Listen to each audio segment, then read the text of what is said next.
Mr. Adifon is actually the Vice President for Enterprise System Engineering and Advanced Technology at Ingersoll Rand. He's oversees product, program, and portfolio management. He oversees also system engineering at the company and technology development. Previously, he was part of the industrial technology sector as the engineering lead and work on projects such as compressors, power tool, fluid management, material management, etc. And he has advanced degrees in mechanical engineering from the Polytechnic of Milan, and also in management and finance from the Rensselaer Institute here in the United States. He's also an MBA from RPI, but more importantly, he was also part of the first cohort of the SDM certificate students here at MIT. And he's a member of the International Council for System Engineering, the Global Architecture Forum, and the American Society of Mechanical Engineers. He's also the board member of the American School for the Deaf and the African School of Economics. Today he's going to talk a little bit to us about emerging system thinking trends in innovation. And he's going to try to explain for both deterministic systems, such as products and systems, and non-deterministic systems, such, for example, organizations. And for me personally, this is an interesting topic. I come from traditional industries. And it's nice to see that MIT doesn't only give a space to brand new startups and brand new tech companies, but also see the value of innovation coming from traditional companies. So this should be a very interesting talk. So please welcome Mr. Leandre Adifon.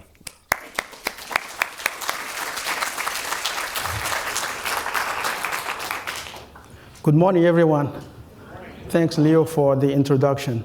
For me, it's a true honor to be here in this temple of technology to share with you a few concepts from many that are part of a book that I'm working on and I will release soon. So we will talk, the theme today is about innovation. Like everything else, innovation itself cannot escape the laws of evolution. So how is innovation evolving, innovation itself? I will introduce a few concepts, 2, 3, and then give some examples and give time for us to have the discussion.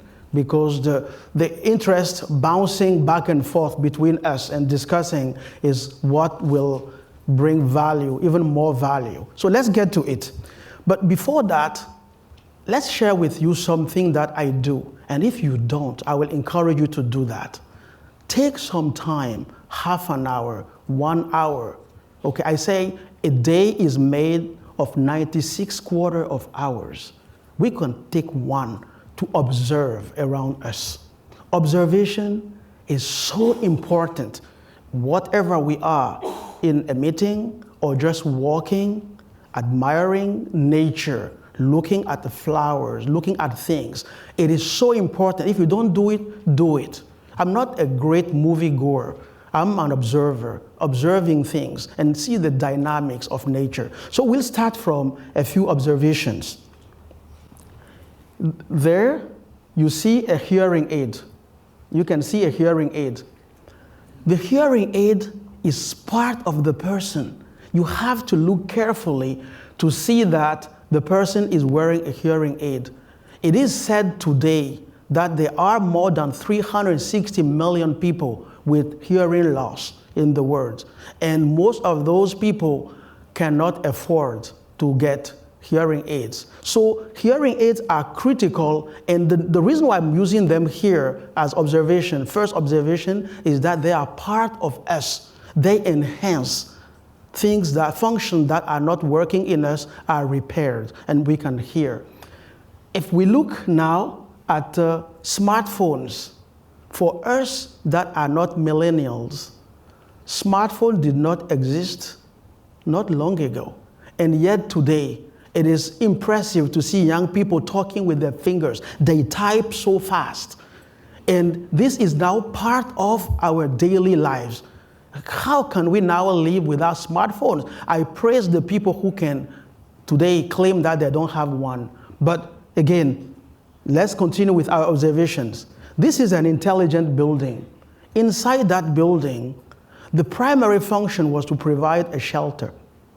the primary function. But today, the buildings are so intelligent that they interact with people. They know when there is presence in there, when there is a light, when people, and even directing people and working on the indoor air quality for people. We won't dwell in that. So all these things are showing us how innovation over time continue to enhance human living and improve our lives. This is a 777, a Boeing 777. When you get on that plane in New York City, to get to Beijing is 15 hours and 55 minutes. And the two engines, whether they are Pratt & Whitney engines or Rolls-Royce engines or GE engines, they're through the night, they keep going. And it's just amazing how to see that we can cross the Pacific Ocean over Japan, over Korea, and land in Beijing with an airplane. And today we take it for granted. And so when we start observing things, we go back to the fundamentals and we ask ourselves, wow, it's a man-made wonder. So now, based on all that, what is then to innovate? There are two elements that make up an innovation. The first element is that we bring something new or we improve something existing. The second element is it creates value that people are willing to acquire. So first, we bring something new to life, or we improve something existing, and then people are willing to acquire the values. Now, what is a successful innovation? It is when it is an integral part of our lives. And then we ask the question, how were we living our lives without this? Then it's a successful innovation. Companies today want to hit the jackpot. Every company is working to get to that point where people will be lining outside waiting for the next generation of their products. Some companies succeed and some fail. So today, I will share my insight with you through a few concepts. Before that, let's define two types of innovations. Some of you could have more buckets. I'm just limiting the buckets to two for the sake of our discussion today. One, I will call it ODI, DDI, demand-driven innovation. Demand-driven innovation because to initiate that, somebody is waiting for something that they know. They know what the expectations are, what they want. And therefore, we could have a customer requesting products or even a contract that is handed to a person and say, give me this thing. Or we could have customer needs that are underserved, and we do that a lot. Those of us that manage innovation for our companies, we visit our customers and we look at them operating our machines in their natural environment. And we look at how they are using those. If you don't do it, do it. Again, that's another sense of observation. Because what happens, and you see people using your own machines in a natural environment, you realize that some of the functions are not practical. They're not readily used and can be enhanced. The way they are embodied could be enhanced. This is mostly B2B, not limited to, but mostly B2B, business to business. The other one is opportunity-driven innovation. Usually that comes from a technology. Somebody gets an idea. Nobody knows anything about it. Look at the microwave oven. Today, it's everywhere. But when microwave oven was talked about the first time, I remember we were living in Italy, and there was a discussion on TV. There were two people against a professor of physics, and poor professor. Everybody, he was trying to explain, you don't need any live fire, but you can cook quickly, and it goes fast, and people say, is that black magic? What is that? People could not figure out that we were just simply using thermodynamic laws, agitating the molecules of H2O of water, and then we heat the food and so on. And so people don't know something that does not exist. What is the biggest mistake that companies make? They take opportunity-driven innovation, and they put it into demand-driven innovation. And what happened is that they spend a lot of money into voice of the customer. The voice of the customer is critical, is essential for demand-driven innovation. It is necessary, but not sufficient to opportunity-driven innovation. There's one more element. You have to drive people to live in the future. You have to describe future scenarios, bring people to a place that they've never lived before. And that is when they start to fathom, to capture, and to talk about, oh yeah, if you can get that, will be great. But people have to live in the future. And when you succeed in doing that, then you can start designing a product. Now, let's get to the innovation process itself. Today, just to simplify, I use requirement, design, production, sales. Usually you'll see companies saying concept development, detail development, manufacturing. It takes every form. But just for the sake of our discussion, let's look at this one. What happens in 99.9% of the companies, this is normal. Every company has, except companies that are doing software that are in agile and so on. Most of the companies develop their product this way, identifying the unmet needs, benign, that's normal. We formulate those into requirements. We design to meet those requirements. We produce and we sell. We could have other in the life cycle of the product. But for the sake of this discussion, let's go through this and then look at values. So we deliver values. People are lining up. They're getting those, acquiring those values. This is the image everybody wants to see. Everybody waiting there, delivering the product. That it means business. So this is normal. We could just stay here and everybody will say, yeah, we agree with you. That's normal. That's what we do today. We go through, we have gates here at the end of the requirements of the concept design. We stay here, and then there's a gate reviewer, they review, then there's approve and say more funding to go to the next one and finish the design. We pass in. But the problem is that the environment, the innovation environment is not static. Requirements are dynamic. And that's where the problems as well as the opportunities start. Requirements are dynamic. So this is the way we should be looking at it first of all. Meaning what? That we have, rather than just looking at external customers, we look at all the stakeholders. External, the customers, the users, and in some cases, the installers, people that have channel partners, and so on. The list could go on. And then we have all the internal customers, the one that passes, we pass the job to, and they will do it. But overall, people will say thumb up when everything is around these stakeholders, and it's happening around the stakeholders. When you look at this, you'll say, oh yeah, okay, it's just the linear one, and then we make it curve. So what's the deal? Here's the deal. When we factor in time, we go from flat to up. And that is where the whole innovation comes in. Because what's happening is that when we start working on the requirements, and by the time we produce and so on, customers, the market has moved. Unless we are so fast overnight, and that's why companies work to reduce time to market. TTM is a big deal. We want to reduce the time to market, we want to get the ideas, and we want to get quickly to it. And we'll talk about how to do that in a minute.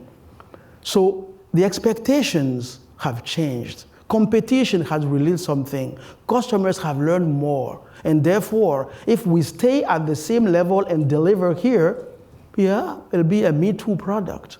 But if we are fast enough, it could still be new, but the window of opportunity is low. So the key in a company is to minimize this gap. And I'll talk about a few examples where that actually happened, and then we can have our discussion. So again, by the time we start working on the requirement and then produce it and then sell, market has changed. So how to cope? How do we cope with this dynamic nature? We cope with that by working on modular products, modular product architecture. We design products by understanding the function that they perform. We decompose those functions to lower level elements, and then we design to meet those functions. And we add to the functions the how well, the metrics, and we form functional requirements. Yes, we do have non-functional requirements, not to get into. I know we are in the temple of systems engineering, and I don't want to dwell into that. However, we need to design modular products. And the basis for modular products is to have an architecture that is not physical, but it starts from the functional architecture, because the physical is influenced by technology, and the functional instead is more stable. If I take a bottle of water, a bottle performs essentially 4 functions. It contains a fluid, let's say it contains water. If it's a bottle of water, it contains a water. It prevents spill, so we have a cap on and it doesn't spill. It allows grab, and then we identify the content with a label. If I take generically those 4 functions, I can design every kind of bottles, every shape of bottles. I'm talking about the functional side. You take a cup, coffee cup. The coffee cup performs 3 of those functions. Unless it has something that covers it, it does not prevent spill. But grab, we identify the content by looking inside and seeing that it's coffee. And then it contains the fluid. Years ago, a team was thinking about elevators. And the team says, what happens when we get in front of an elevator? We push a button. All of us do that. Actually, what are we doing? We are placing a service request. And then we walk inside the elevator cab and we push another button. So what are we doing? We are selecting a destination. So the team said, what if we select the destination from outside? And that happened. And the companies are selling that. That is called destination dispatching. Meaning that you push the button, and by the time you walk to the elevator, the cab is there, and seamlessly you walk in. Now, the modular aspect is that you assign those functions to modules, and then you design in a stable architecture, and you freeze the interfaces. And therefore, you can quickly innovate within the modules, and then replace the module in as long as the interfaces are respected.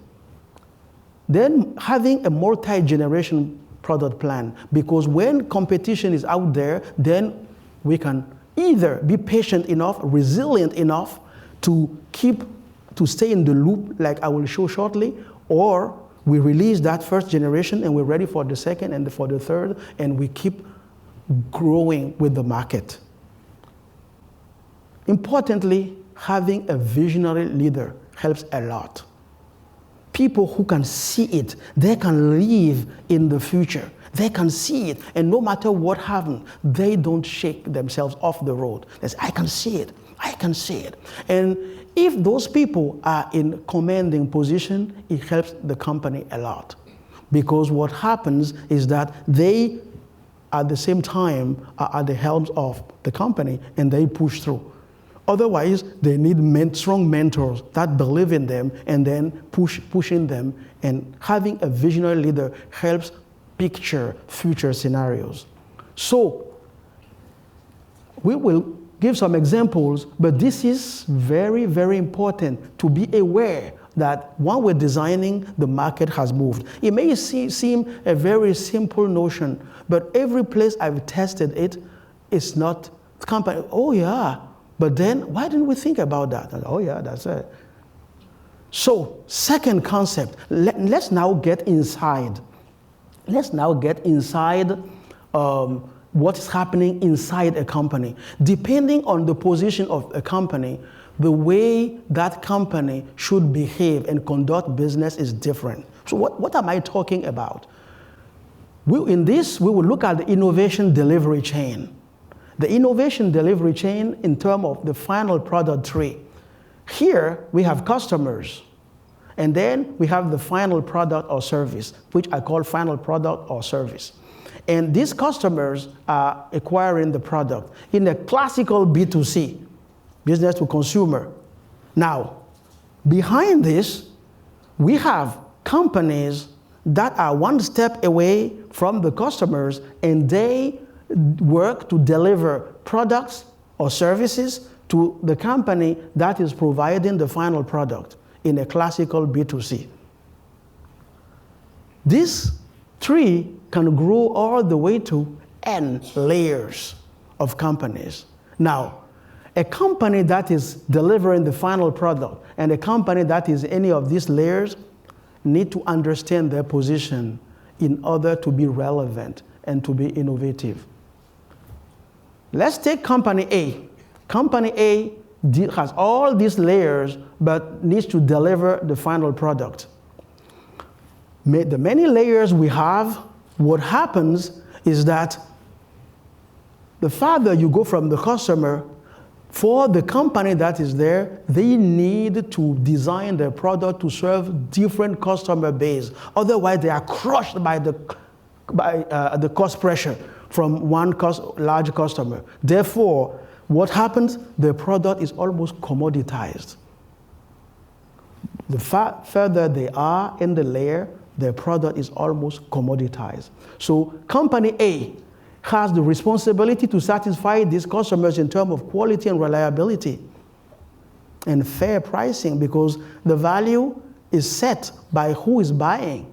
And if people don't see that value, they will not buy. Therefore, how does company A need to work to make sure that all these people that have different interests can serve the final interest of the customers? One solution is to work with strategic partners, meaning the company will work understanding the layer. And when we go around and just survey and ask the companies, how many layers do you have? I don't know. Companies don't know because they don't think about that. They just look at the first layer of people serving them. So strategic partners cut through. That's why it's important to understand the architecture. Because people cut through, there may be subsystem integrators for the company. Getting a full set of modules and be subsystem integrators and deliver the subsystem. They have a line of sight to the final customers and therefore are motivated to deliver just like the final company would deliver. Let's look at another company, Company B. Company B is 3 steps away from the customers. So, company B needs to understand that it's either promote itself and takes more, or it needs to understand the cost pressure and that its product could become a commodity because fighting in turbulent waters, not laminar waters, turbulent waters. So, third concept, before we get to examples, organizations. What happens in most of the companies is that somebody is appointed and the person goes around and say, who do I trust? Who do I know very well? And then surround themselves with people they're comfortable with. That's not the purpose of a company that is for profit. A company that is for profit is there to satisfy, to make sure that the company's strategic goals are aligned with the final product and services. And exactly like we talk about a system, a company needs to be designed just like we look at the architecture of a product. Understanding and decomposing these strategic goals into teams, and for the team all the way to the individuals. And another mistake that companies make is that you see here, everybody's looking toward the customer. But companies, usually, everybody's looking the other way to upper management. What that upper management wants. Well, please tell me. Companies should be looking at the customers. They are the ones that have the final say. Therefore, if you can see from the back, the red lines, everybody is looking and everybody, and then we can look at the V, classical systems engineering V. In this case, though, apply to systems. So we have the stakeholder needs. Then we look at what is how can leadership facilitate the teams and the individuals to be able to line their goals all the way to the strategic goals. So how can, I use the word facilitate, ease. Management is not crushing. Management is a servant leadership that is helping people that can help these people that can understand at individual level and then align the goals all the way to the strategic. Now, let's look at a few examples. Uber Technologies. A few years ago, there was no Uber, a company that started in 2010. Today, the valuation is about billions. And what is it? It has a means of transportation, in this case, I say cars, but then they have apps, geolocation apps, and then when people who have their cars can see the business model that all they're doing, you see, we don't have too many layers. We have providing a personal on-demand transportation from cars and software.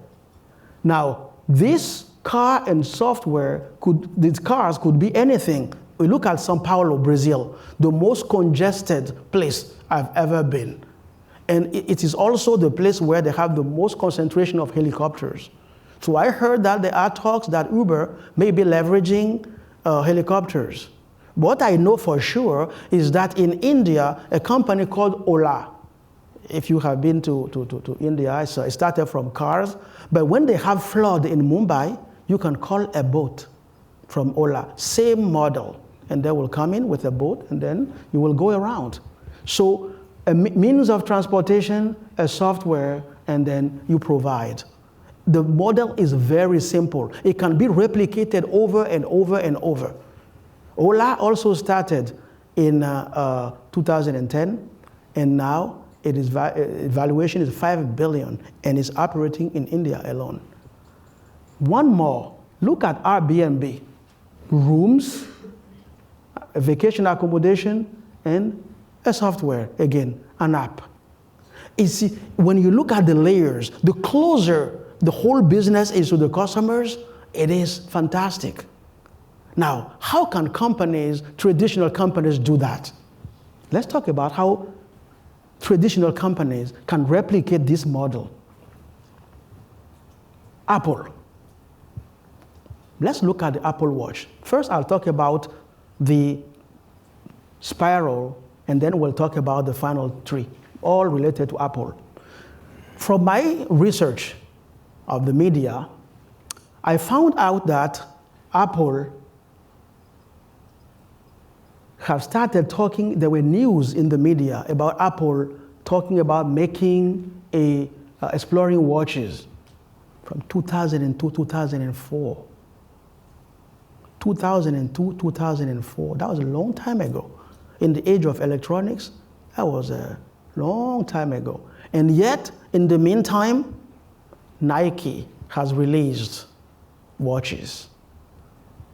Samsung has released 1, 2, 3 generation of watches. In the meantime, Apple continues to go through.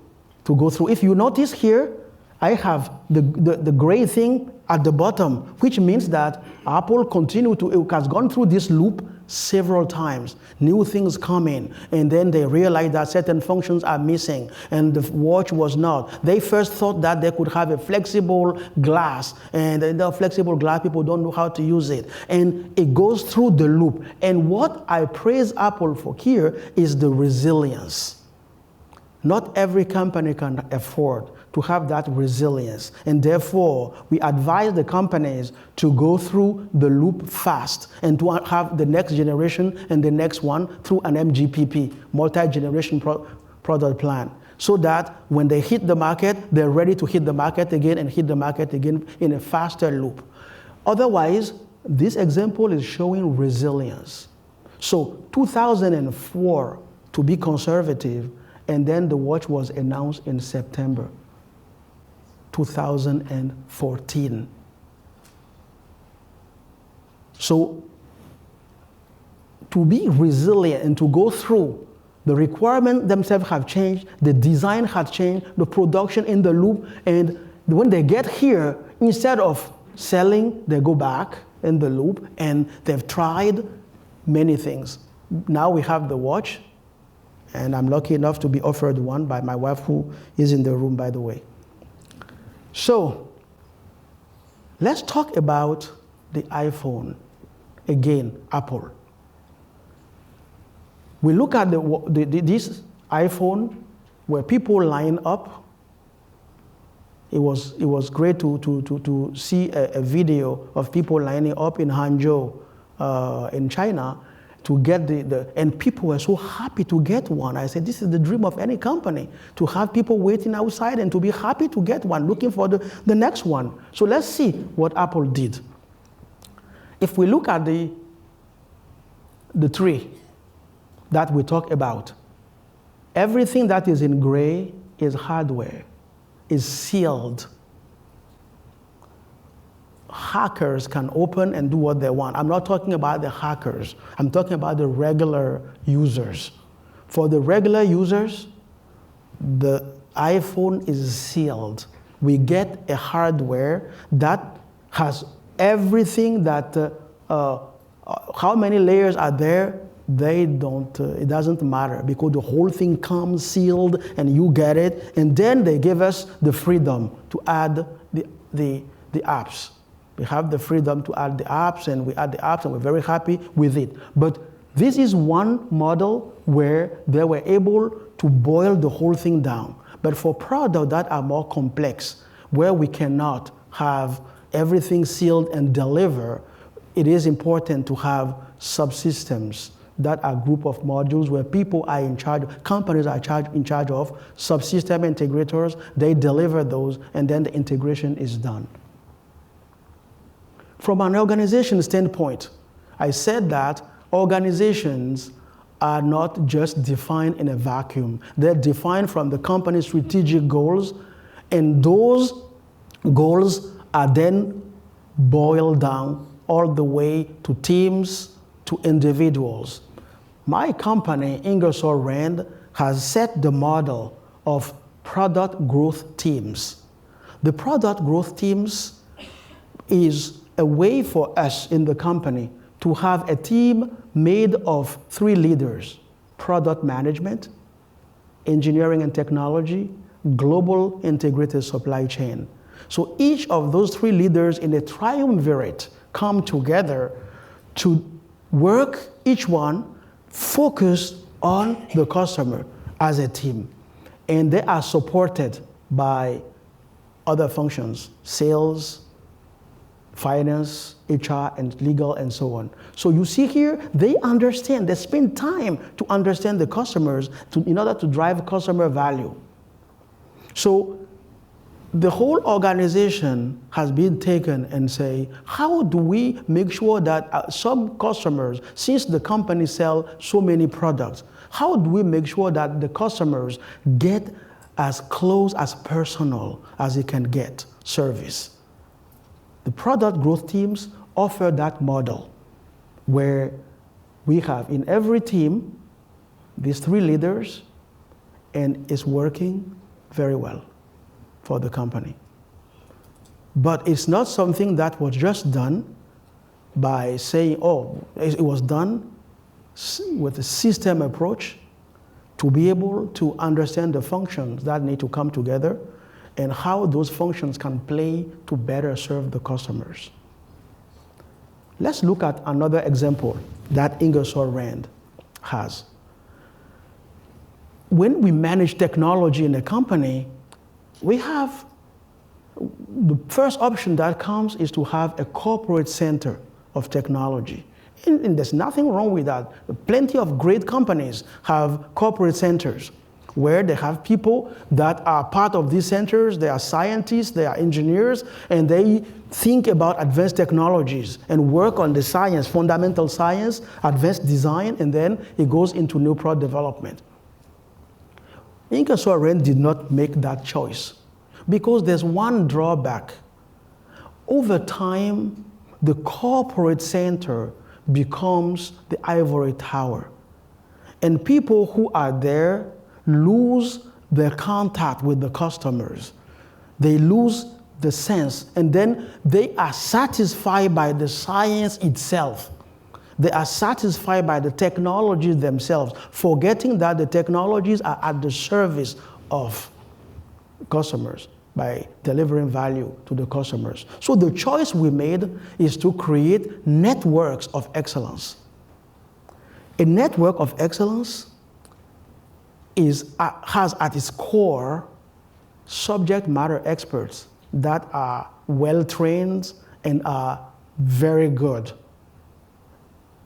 brought together around a certain discipline, a technology that cuts across all or most of the business units that we have. So those people are brought together at the core team, and then they are harnessed to all the subject matter experts across all the business units that we have. And their mission is to work with external partners, universities, national labs, research centers, freelance individuals that are very knowledgeable in certain discipline. We harness and work with them, and that forms the networks of excellence. And this network of excellence designs and creates capabilities that are deployed through the company, through projects. Last example from Ingersoll Rand, then we'll have enough time to talk about those concepts and have discussions. This is the example of a modular product design. This is a handheld cordless tools, and this tool is one of its kind that when you are doing your work and applying torque to bolts or nuts, it's directly showing you at the back on the display the torque that you are applying, and then it's sending the data wirelessly to a central part where you have all the bolts that you tied. You can understand the map of those of what you tied. Now the need came in because this cannot go everywhere. So quickly in the loop that I talked about, we designed this one by reusing almost 90% of the components. You would look at this and say, hey, it looks different. It does, but just in the form, not in the functions. When you look at the functions that are performed by the underlying components, they are the same functions. At the end, we provide torque. The only new things is this thing, new, and then this one came from an existing tool that was not even applied to that before, brought in, and then everything else that is inside this is inside that, and then the rest is the same.